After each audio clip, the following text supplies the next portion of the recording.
It's Naomi Wolf, and I'm absolutely thrilled to be here today in conversation with two of my personal heroes, extraordinary men who are, in my view, at the front lines of really waging the life and death battle right now to save democracy. And it is a life and death battle.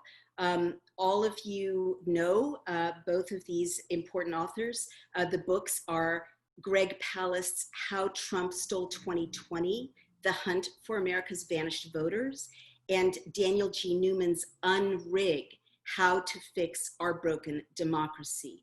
And again, the minute you're done with this interview, you have to literally drop everything and order both of these books, because everyone knows that our democracy is going down in flames. Both of these men have been tracking the ways that it could go down in flames ahead of the curve and fearlessly for months and years in their careers. Now it's all coming about as they foretold. And really, we've got a short amount of time. No other books, both separately, but I think even more importantly together, hold the key to what we can actually do to save the vote, save the election, save democracy. So their bios are as important as these individual titles. Greg Palast, of course, is the freelance journalist who exposed some of the biggest scandals of the last century and now this one.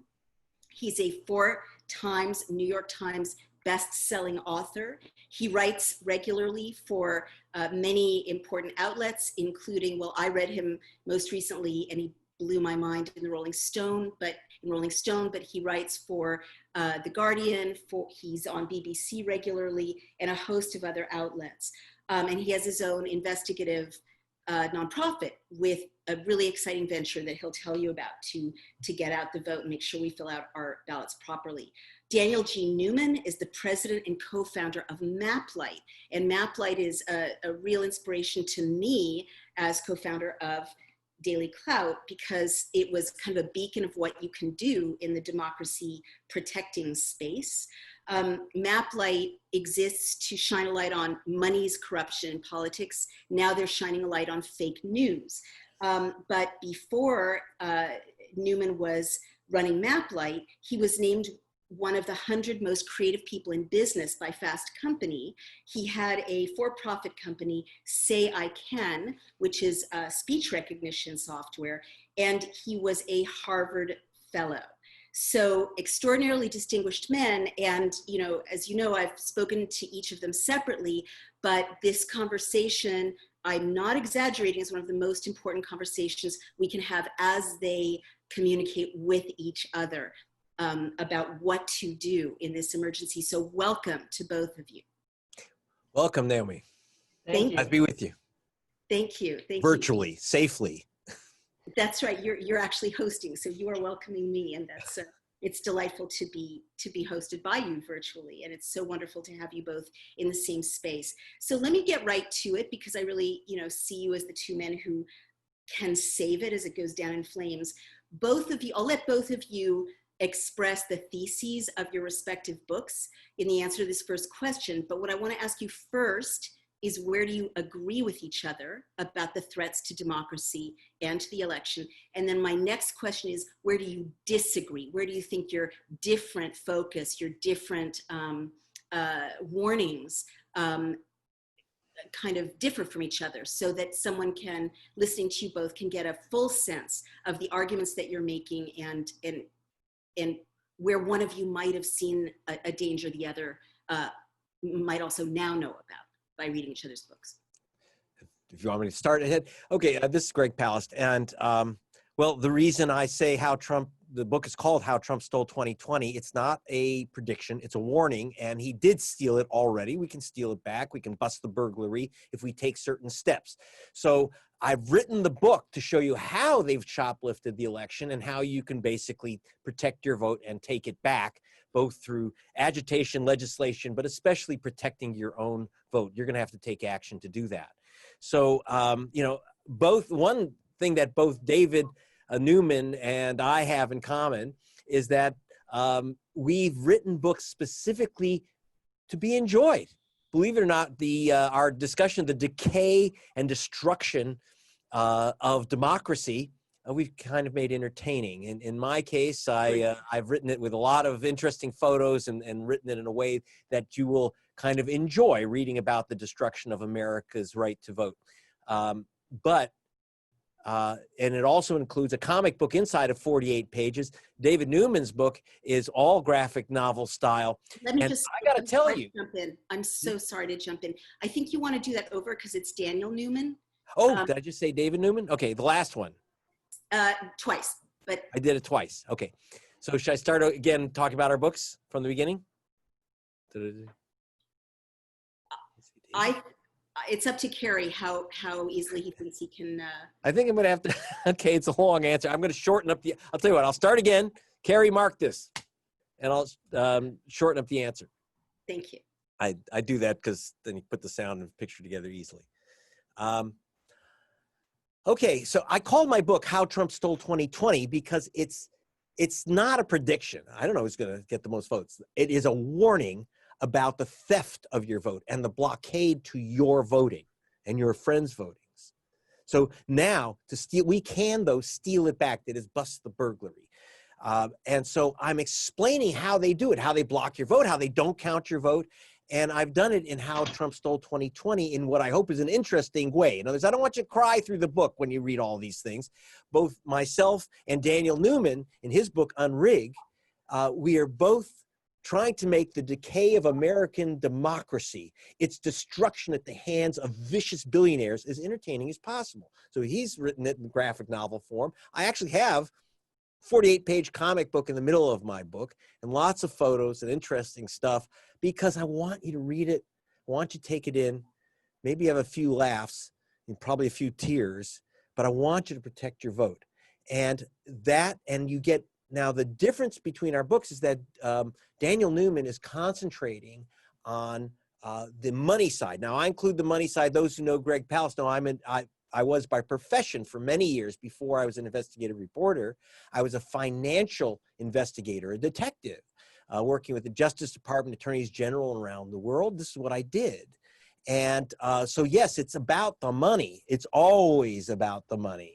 But Daniel takes you on a path and shows you in disgusting, corroded detail, but in an interesting, colorful manner, in a colorful book, how money has poisoned American politics. I learned stuff I didn't know about, like the democracy vouchers of Seattle. I won't take away your topics, but I hope you'll get to that one because that was like fascinating and you want to hear about that. So what a pleasure to come back with you, Naomi, and to be with really one of my heroes is Daniel Newman. Yeah. So what I'm hearing is that, and I agree with you, is that both of you could have spoken to the elites, spoken in language that's difficult to understand, spoken in jargon, gotten lots of kudos from a tiny coterie, but both of you, the way I see it and the way I'm hearing what you're saying, made the decision, and Daniel and I talked about this when we last spoke, as did we, to make it as accessible as possible because you don't want just 6 people who are really influential to read this book. You want everyone and their grandma and their dog and their 12-year-old to read this book. Daniel, can you tell me how Unrig and How Trump Stole 2020 are on the same page with the warnings we're facing? They do, and thanks for those comments, Greg. I think your book does such a great job of making it being engaging, and you have a point of view, and it's not like one of these dry books. It's about voting rights, right? And that's like a really could be complicated and intricate, but you kind of you have an appropriate sense of outrage, and you're painting a picture in a way that people can do something about it. And I share those sentiments about.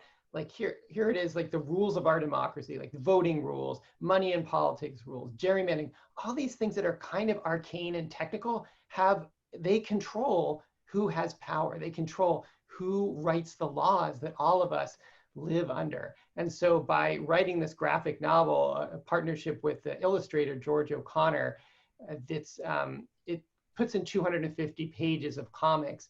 What are the rules of our democracy? How are they stacked in favor of the wealthy? But then really importantly, what you can do about it and what are the solutions. Like Greg mentioned democracy vouchers. In Seattle, they're a group of 10 citizens, that's all it took, started a movement that now has led to the city mailing out $100 coupons to every person in Seattle that they can spend on city council candidates and mayor candidates. And what that means is if you want to run for office and you want to represent the people and not the big money special interests, then you have the means to finance your campaign and run and win. And so it was really important to me to show people solutions, to show people the ordinary folks who are actually making this happen. And one of the things, Greg, I really like about your book is you also put it in kind of an action manual kind of form, that here are specific things that you can do to protect your vote.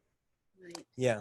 In fact, actually, at the back of my book, we have something which we call the ballot condom for safe voting. Greg and Ted's new improved ballot condom. No, you don't wrap it around the ballot. You do follow the 7 steps, starting with check your registration. I don't care if you've been voting at the same place for 30 years.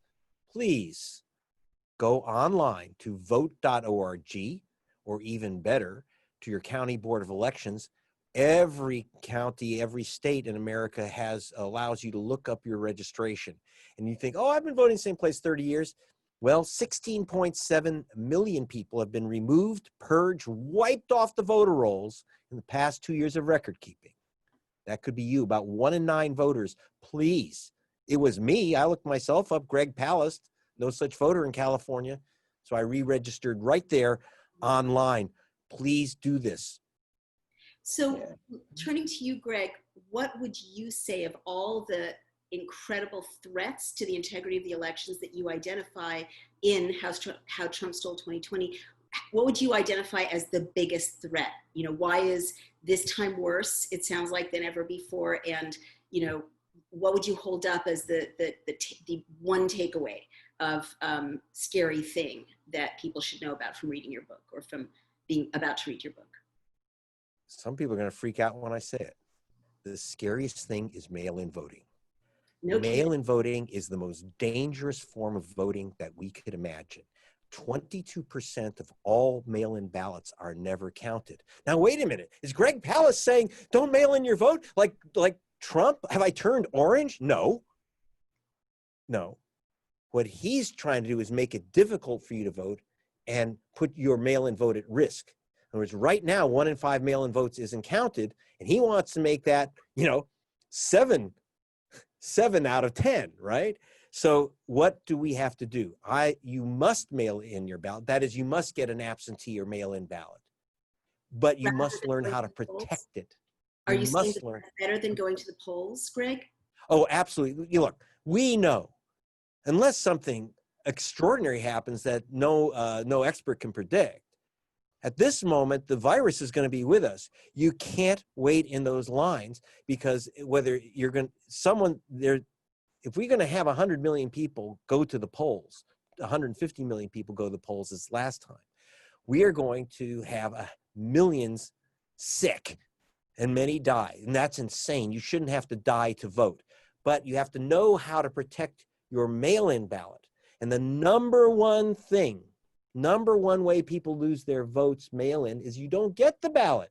Now, if you're in Oregon, if you're in California, Washington, in other words, if you're in what I call Pacifica Nation, Hawaii and Colorado, you're going to get your ballot mailed to you. You're cool, pretty much. The problem is in America, which does not include California, Oregon, or Washington, okay? In America, it's a bitch to get your ballot, okay? Jerry Thomas. Yeah. So you've got to do 2 things. Number one, if you're not registered, if you're on that part of that big 16.7 million purge list, you ain't getting no mail-in ballot. Remember, this might sound simple, Homer, but if you don't get the ballot mailed to you, how do you mail it back in? Yeah. So in California, it's just going to be sent to you. Oregon will be sent to you. In Georgia, Ohio. In Georgia, they're not even sending out the usual cards that say, do you want a mail-in ballot? Oh my God. You actually have to contact your county office and request the mail-in ballot. Now, I got to tell you, not so easy. Jerry Thomas requested his ballot 45 days in advance with his wife in Georgia. It arrived June 10. The election was June 9. Now, are these unsophisticated people? No. Jerry Thomas's wife, somehow she got her ballot in time. She's the head of the ACLU of Georgia. Oh, no. Stacey Abrams, the top voting rights figure in this nation, almost lost her mail-in ballot because it came in with an envelope that was already sealed in the Georgia humidity, the envelope inside that you have to return your ballot in. She knew enough as a Yale law graduate not to just put it in another envelope, that she'd lose her vote. 3.3 million votes, mail-in ballots were not counted in 2016. And unfortunately, it's not just anyone's vote, particularly young voters. When you look at the demographics, and again, it ain't Greg Palast. I wasn't sitting there counting the ballots that were thrown out. It's a study by Caltech.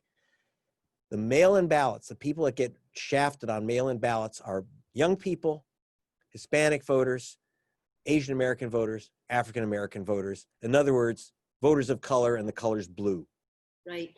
So tell us again, for people who missed our first conversation, what you found out about how an algorithm purged a disproportionately number of voters of color, please. Wow, there's many ways. Number one, I'm the reporter, as you'll see in the book, who uncovered how back in 2000, Bush won because they called 58,000 black men felons.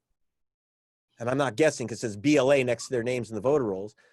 58,000 black men as ex-cons who weren't allowed to vote. Their only crime was voting while black. There wasn't a single illegal voter on that list, just black voters who had names similar to someone who was convicted somewhere of a crime. That worked so well that they took that game on the road and they expanded it to things like in Georgia, where it was first tested out, and in Ohio, they said, if you've moved, and how do they know you've moved? You missed a couple elections. Well, what does that have to do with moving? So we had experts go through their lists and see, well, who moved in Georgia? They said 500,000 voters moved. Where are the U-Haul trucks on the road? So we discovered that, in fact, 340,134 of those voters who lost their registrations, who were wiped off the voter rolls, never moved anywhere. They're still in the house where they registered. But it included people like Christine Ford.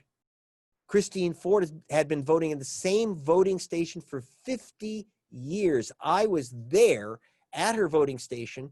It's going to be her 50th year of voting. They said, you're not registered here anymore. This is Martin Luther King's cousin. So you know that she was guilty of voting while black. This is what's happening around America, but it happened to me. I was purged. It can happen to anyone, but especially if you're a voter of color or you're a young voter, you better check your registration. And if you've moved down the street, baby, you definitely better re-register. Even though the law doesn't require it, you won't get your mail-in ballot. I guarantee it. If you moved and didn't notify the voting authorities. If you've changed your license, listen to me. 60% of Americans think that when you go into the DMV and you change your address for your driver's license, that it changes your voting address as well when you move. No, it doesn't happen that way. Okay. The only state I think that does that, in fact, is Oregon. But, Right. In America, that don't happen. You're going to have to re-register, please. Re-register. Got it. And how about you? Oh, this is so terrifying. How about you, Daniel Newman? What is the scariest thing that you're trying to sound the alarm about out of all the many scary things you identify in Unrig? Well, I think one is the fact that this is going to be unprecedented amounts of mail voting further because the reasons that Greg said, like standing in line is a health hazard and you can vote from home.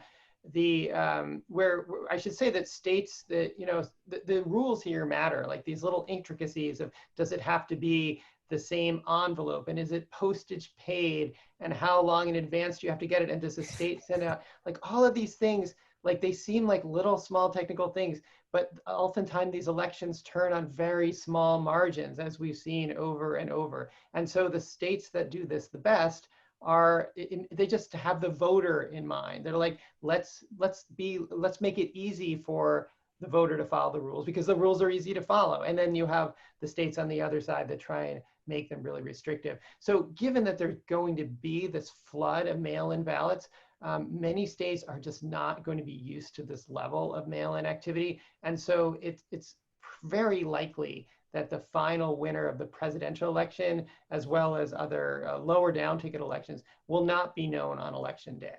And we as a country are kind of conditioned like, oh, well, let's get the election night counted, let's get it out quickly.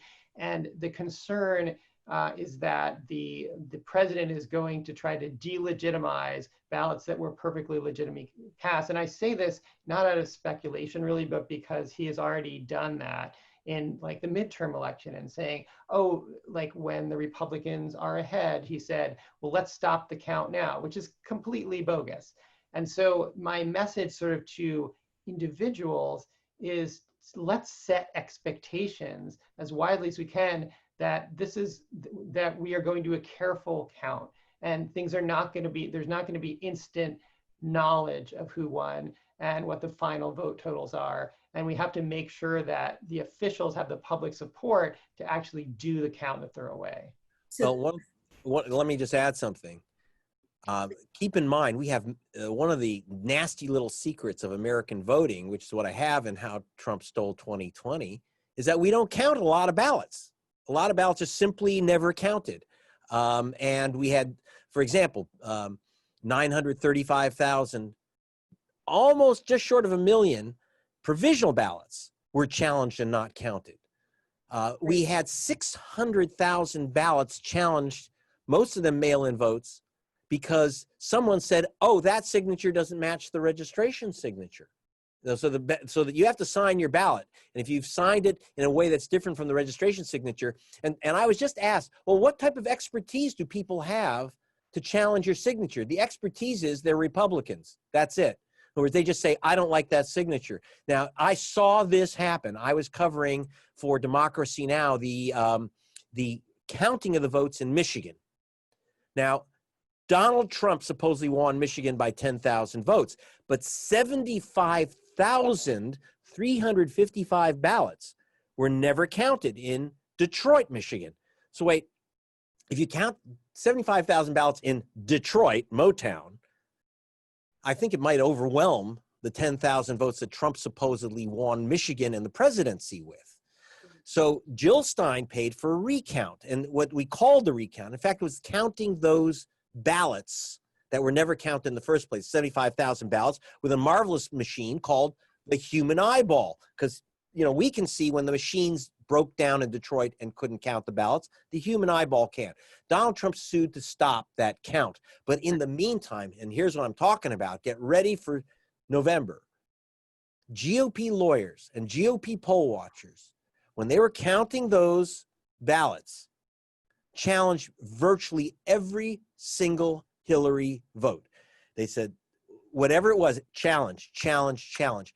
The Democratic Party did not challenge a Trump vote. They didn't even challenge the challenge. So we ourselves are going to have to take control. So if you're young and you're healthy, volunteer as a poll watcher, volunteer as a poll worker. We have to make sure that the challenge is challenged, because Trump's got an army. He's going to put together a vigilante force of 50,000. And while many people are concerned that this force is there to intimidate voters, I don't think they're going to intimidate anyone. That is, I don't know any voters I've met that will be intimidated by these schmucks in Hawaiian shirts. But what they can do, the Boogaloo Boys and the Proud Boys and the 3%ers, the Oath Takers, and the and the whole Alex Jones crowd too, they're going to walk in and start challenging every single ballot. 100,000 people lost their vote because of postage due. 8 states require that you have a witness signature. In Alabama, it's 2 witness signatures, or you have to notarize your ballot. So learn all the rules and get ready to challenge the challenge. This is, I have to share the way it was making me feel when both of you were describing, I think, very plausibly. And if anything, I think you're being like gentle with the audience, because you're right to say, get ready for November. It's going to be a melee, you know, and what you've just described of challengers, challenging challengers, how can that end? I mean, God forbid, it's such a tinderbox to erupt in violence, right? Especially with the kind of policing that we've seen, the kind of militarized policing we've seen in Portland, in addition to these militias, basically these. David, let me ask, David, do you expect violence? I do. Daniel, yeah, I don't think. Daniel, mark that, please. Go ahead. It's really hard to say. You know, I'm not really one for prediction in such an unpredictable time that we're in. I think that there was this great report that just came out called from the Transition Integrity Project, where they did kind of like a simulation of all the complexities of the election and what the different actors might do. They found that actually the winning strategy was to go the other side into being violent. So you had in these scenarios, you had like Trump and his supporters trying to goad the Democrats into having violent street protest, and then Trump looks like the candidate of law and order. So it's really I think one of the intricacies though is that like we don't want to wait until after the election has happened, right? I mean, how many people were complacent 4 years ago, right? Hillary Clinton is going to win, and do I really need to push? But then when Trump ended up winning the presidency, you had $9 million raised for Jill Stein, as you meant to try and, unfortunately not undo it, right? So I think you're exactly right, Greg. Like now is the time to focus. And, when we think about like, John Lewis, who recently passed away, right? Who said of like the Supreme Court majority, Republican appointed, that rolled back voting rights. He said these men never lost their farms. They were never beaten or jailed. No one they knew were killed simply trying to register to vote. I mean, this is the legacy in America of violence to prevent people from having the vote. And so here we are, fortunately, violence free, right? Like we have the freedom to actually like take the steps you're talking about, Greg, spread the word about how we have to protect the vote and like be patient, in the counting of the election. So there's a lot we can do here. Absolutely. I just want to chime in and say what I wanted to foreground is this warning I hear from both of you: be patient. That we have to let people know going into this that it's a marathon, not a sprint. As you said, it's not going to be resolved. We're not going to have that ritual of going to sleep the night before and waking up with a new president, probably, right? And the reason my heart is sinking is that I'm having like a traumatic memory of 2000, where I was advising Gore as a consultant for Gore 2000, and the hellish unfolding of actually democracy in action, people counting the vote, and suddenly the right was so able to preempt people's patience with beating the drum, saying, sore loser men, what are you waiting for? Hanging chads. And you say that these guys in Hawaiian shirts aren't going to intimidate anyone. Those guys in button-down Oxford shirts that materialized out of nowhere in Florida in 2000 did take us back. We were much less used to, intimidating groups of men standing around polling places. Actually, this is very interesting. Let me bring people a little bit into that story. Roger Stone, and I'm very concerned that Roger Stone's been let out of prison, and he's been let out of prison because you're letting a wild animal out of prison. Wow. He's the guy that organized what was called the Gucci riot. Okay, you had all these consultants, like you said, in button-down Oxford shirts, screaming, hollering, banging windows, creating complete mayhem in the Miami-Dade clerk's office, county clerk, to stop people from counting the ballots. Just like in Michigan, where there they use just legal challenges, because in Florida, just the same thing. They were looking at the ballots. The human eyeball can read votes that machines were kicking out. By the way, 179,000 ballots were rejected in the 2000 race. 179,000 ballots. We talk about hanging chads. What is a hanging chad? It's just a piece of cardboard that's stuck to the back of a punch-out ballot. Someone tried to vote, and they denied them their vote, counting that vote, because somewhere on that piece of cardboard, there's a little piece of cardboard hanging on the back. You know who that person voted for. They punched a hole. Yes. I will say, in terms of what can be done right now. So like right now today, many states are revising the rules for mail-in ballots because people are stuck at home, right? So you had North Carolina, which has loosened up somewhat on their very restrictive rules. But will they loosen up more? Like these are decisions by the state legislature and the governor, and they're happening right now. So one of the things that you can do there, being at home watching this, is get in touch with the voting rights groups in your state and help them lobby for postage page ballots. And so you don't need a witness in this time of COVID, and other things that are like, again, small rule changes, but will make a big difference on the margin and can be done today. Well, in fact, two things there. Number one, in the states, you do want to push for changes, but be careful. A lot of people in Wisconsin lost their vote because a judge said you didn't have to have a witness signature. You didn't need a witness signature on your mail-in ballot, which is a crazy thing. Only 8 states require that. Why should there be a witness signature anyway?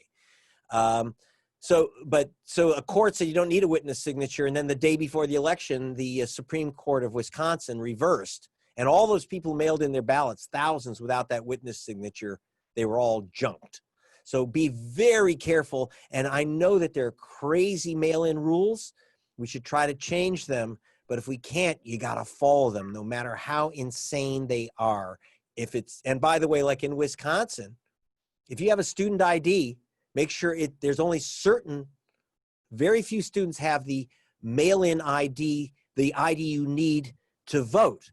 And if you're a first-time mail-in voter, you're going to have to include a photocopy of that ID. And if it's the regular student ID, sorry, you better go get a gun license, because that you can use to vote, but not the normal student ID. And if you use a student ID, are you ready for this in Wisconsin? You have to have a letter saying you are a student enrolled in good standing. So, if you didn't pay your tuition, you flunked algebra, does that mean you can't vote for president? This is the crazy stuff that's going on. And I agree with Daniel. Let's start agitating against it. And there are a lot of groups like ACLU of Georgia, I know, is suing about the postage in Georgia, and having to, because 100,000 people lost their vote for postage due in 2016. That's going to be worse now.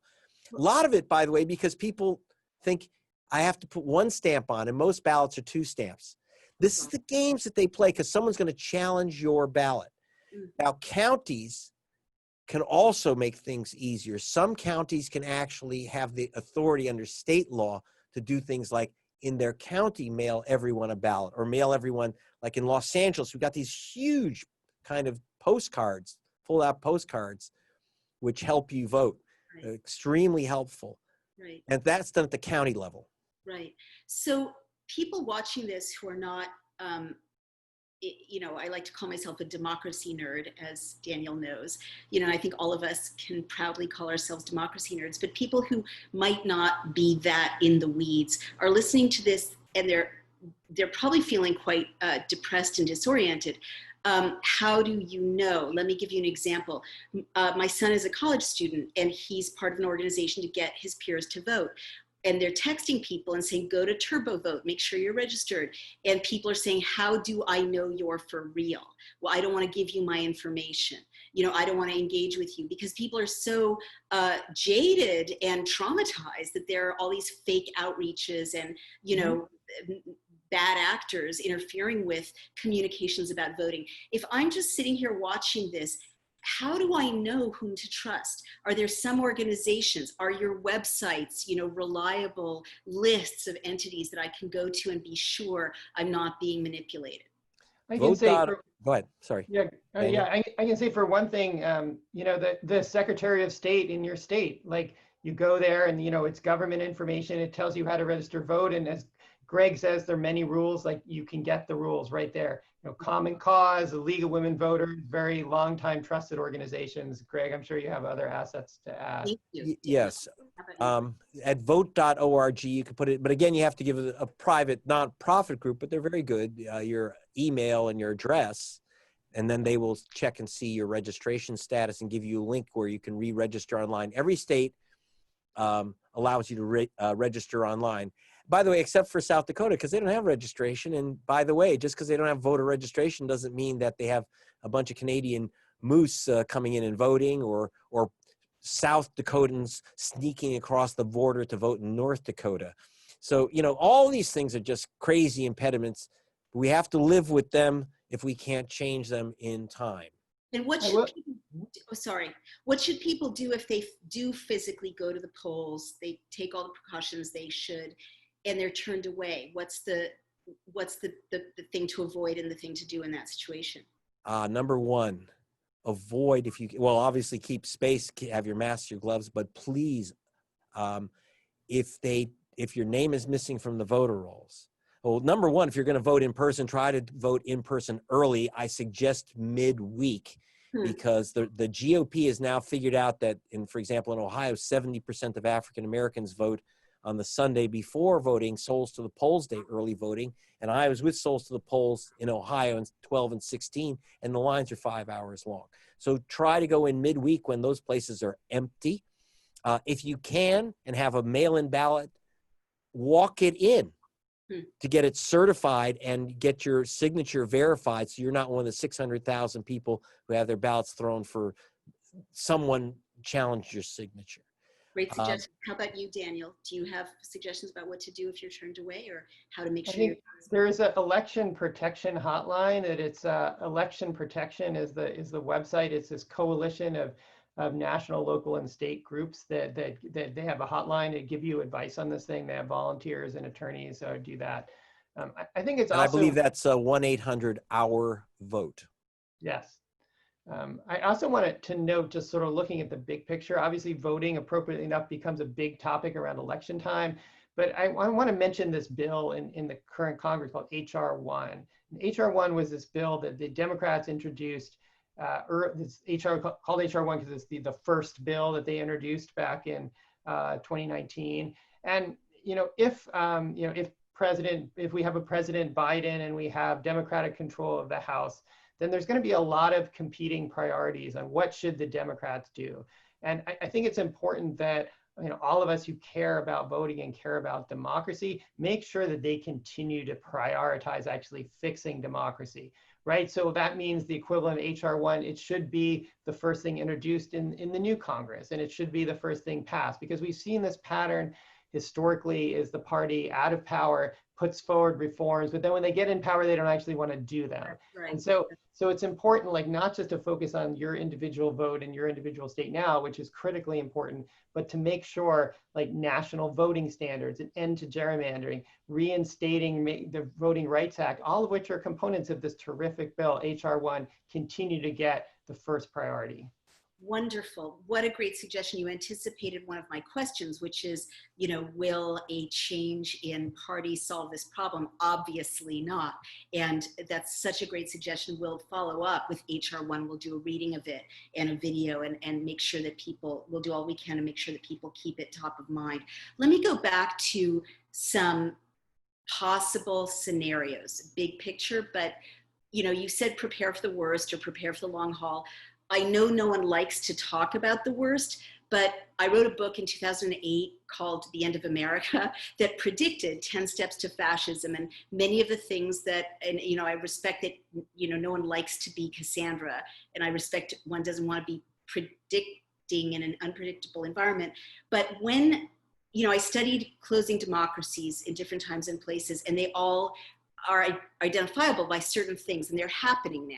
So, you can expect that there will be groups of tough men milling around polls, because that's how decaying democracies have behaved since, the 1920s under Mussolini. I mean, you can expect that there's going to be tampering with the vote. You can expect that there's going to be sowing of confusion around facts in the media, fake news, right? These are all, part of the 10 steps to decaying democracy, even if you don't want to say fascism or tyranny or totalitarianism, if you believe we're not there yet. But I think we have to recognize that it is, we're in a chess match in which the outcome could be, a hollowed out democracy. And where I'm going with that is, say what unfolds. I'm going to just predict it, okay? Because Okay.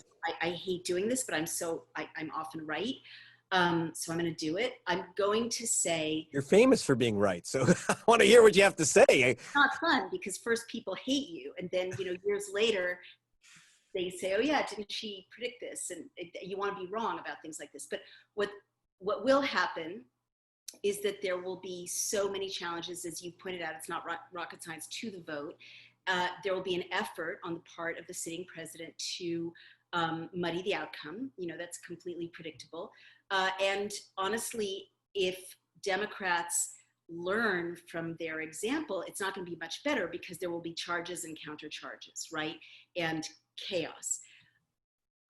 I'm going to predict that there will be probably instigators creating violent situations in the streets. I don't want to, but it's foreseeable.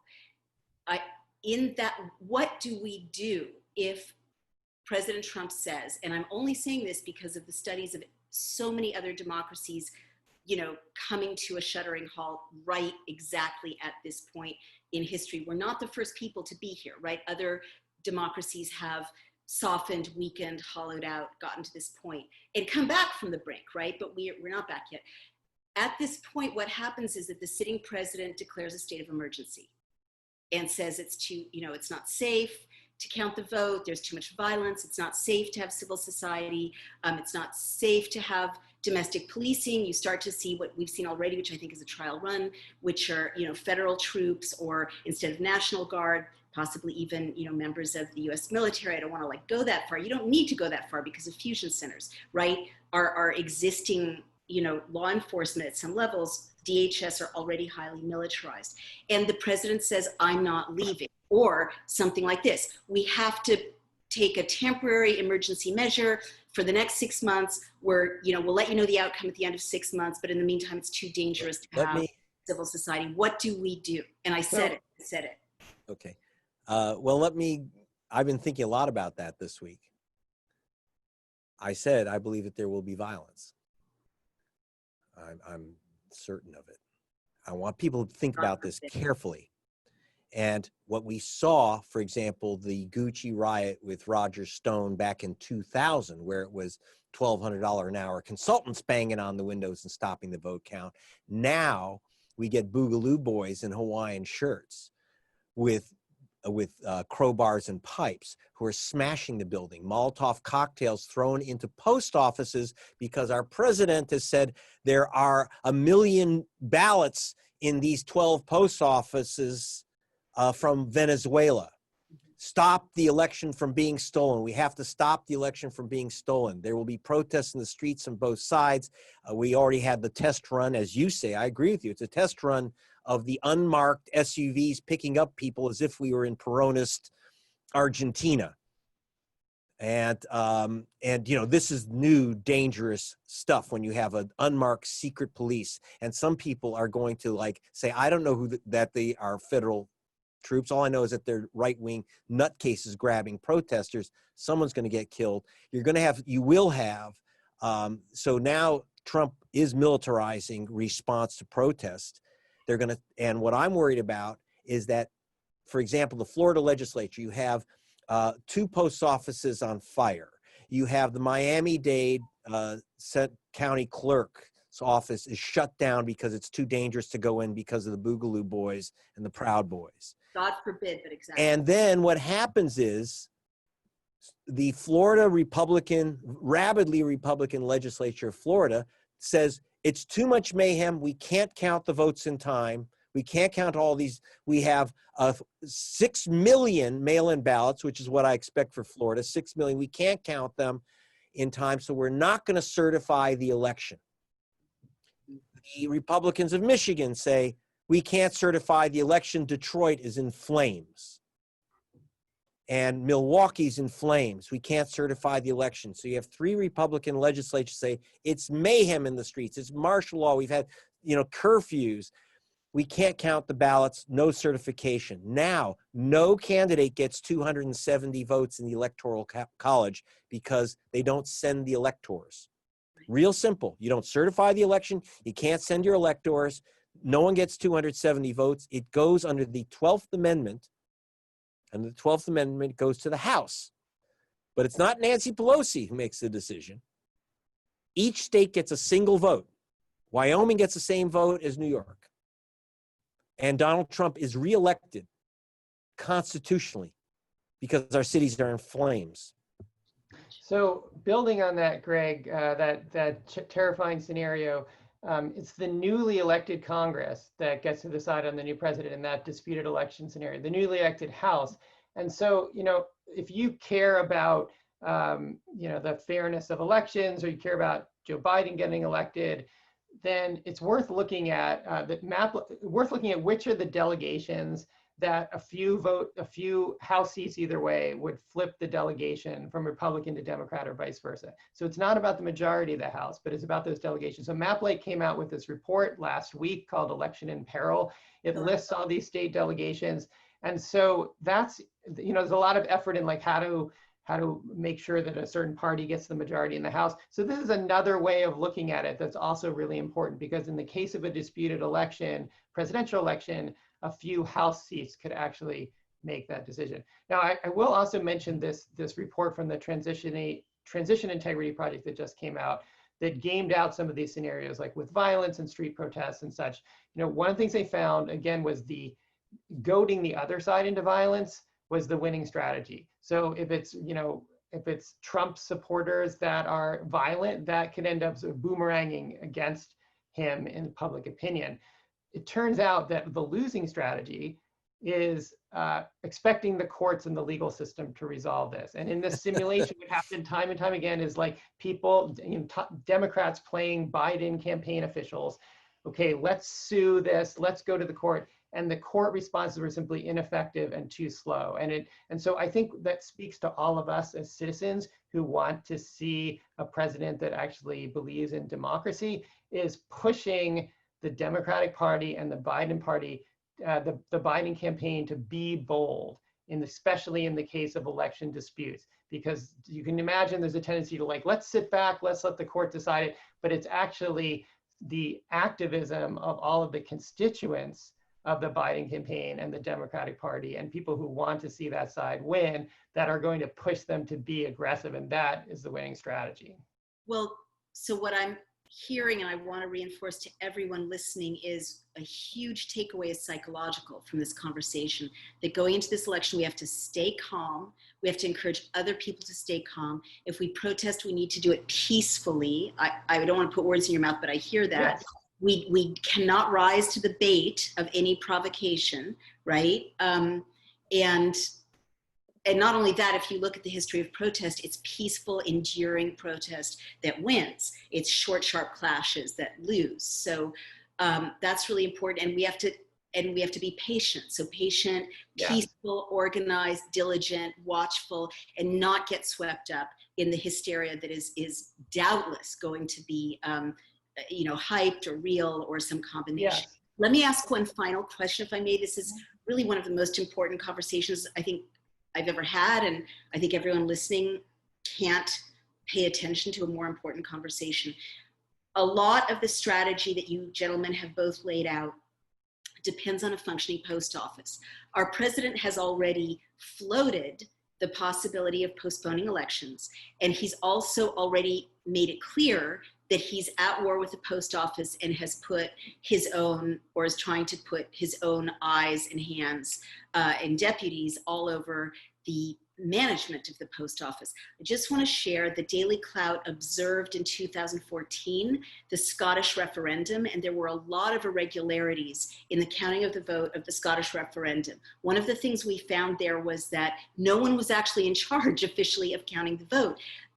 When there were disputed ballots, people were sent to police precincts, who sent them to local councils, who sent them to the Electoral Commission, which sounds like a government body that's supposed to validate the vote, but they're an agency, of the British government from which Scotland would have been seceding. So they are toothless, and they sent people back to the councils, back to the police, in a complete circle. And 400 marked ballots were messed up in the exact same way, and people had no recourse. So where I'm going with this is that was a tight referendum. And some of what happened was hundreds of ballots went lost from the post office or were dumped out of mail bags and found at the side of the road. And so let me turn that over to you. Given that so much of this depends on a functioning, neutral, impartial, effective post office, what assurances do you have that the post office won't be used to not send people ballots, not deliver them back to the counters? What protections are there? I mean, I think, there are so many things that can go wrong, and, Greg knows them much better than I do. I think like keeping the post office funded is like basically fundamentally what needs to happen to make sure that the whole mail ballot system works. But I have to keep it, despite like these like voter suppression tactics going on for years and years, right? Like candidates do win elections, like in spite of these things. And I've never seen the U.S. more energized to get involved in voting. So I don't want people to feel that these are sort of, I want people know that it like, actually your vote is meant to make a difference, and you organizing your friends and neighbors to vote is going to make an even bigger difference. And if you can get in touch with the groups that are pressuring your state, that'll make an even bigger difference. And so many of the elections turn on things that are close. So your vote and the work that you do will actually make the difference. Daniel's book, Unrig, is that you have many positive stories about how citizen action totally changed the whole political makeup of cities, like Seattle, again, with your democracy vouchers. That was an amazing story. Berkeley, other places that are showing that citizens can take control. The other thing to remember, when I was writing with Rolling Stone, Barack Obama won, and my co-writer, Bobby Kennedy, called him up. Greg Palast doesn't have Obama's number. He called him up and he said, well, what's the story? Do you understand the votes that we figured that you were robbed of 5.9 million votes? And Obama understood all the details. He could feed back all the details of all the votes that were stolen, but his statement was, we just have to overwhelm it. And because, and this is very important, as I say, in How Trump Stole 2020, it's not a prediction, it's a warning. They can't steal all the votes all the time. You can overwhelm it. You can protect your vote. You can protect your registration. But most important, you can just overwhelm them. And I'm sorry, just assume that you don't win an election with 51%. You win with 56%. They just don't steal. They steal a lot of votes. But if you look, 925,000 provisional ballots were rejected. Ballots rejected in precinct is unreadable, uncountable, 1.9 million. Mail-in ballots lost and rejected, 3.033 million. These are numbers from the Elections Assistance Commission. These are the government's numbers of over 5 million ballots that someone cast or tried to cast and never got counted. Now, what do? We overwhelm that steal. We protect as many votes as we can. We stop the challenge because we're going to have 70 million plus mail-in ballots. We have to make sure that that we challenge the massive challenges that we expect, but we can do it. And I would add to that, when there's public officials in office in your state that want fair elections, then have them keep making the rules better. And so the next round, we don't have to go through this. And voting is a state issue. Trump and Congress don't really make the rules on voting. It happens at your state. Your state has a lot of power, and you have a lot of power to make it better. Fantastic. Well, on that note, you both have sent us out with very specific ways to be stronger now, having heard you, than we were before. We heard you, we're empowered. We've got the armor of democracy. And everyone, it's not just what you've heard here. There's so much more in both of these books. And again, don't just read both of these books. Buy them in multiples. And again, I almost never say that. You need dozens of these books. You need to give them to your babysitters. You need to give them to your children's teachers. You need to give them, to people you argue with, at the other side of the political spectrum, your relatives. Greg Palast's book is How Trump Stole 2020, The Hunt for America's Vanished Voters. And Daniel G. Newman's is Unrig, How to Fix Our Broken Democracy. And if you Beautiful books, both of them. If you have additional questions, the websites that you should go to are, Greg, what's your website? GregPalast.com. Pretty simple. GregPalast. GregPalast.com. Fantastic, a wealth of knowledge. And how about you, Daniel G. Newman? It's unrigbook.com. Unrigbook.com. Absolutely. Thank you for being defenders of democracy. And I feel so much better knowing that you're in the front lines and shining a light for everyone else. Thank you both so much. What a joy to be with you again, Naomi. Thank you, Naomi. Likewise. Glad to meet you, Daniel. Take care, everybody. Onward. Take care.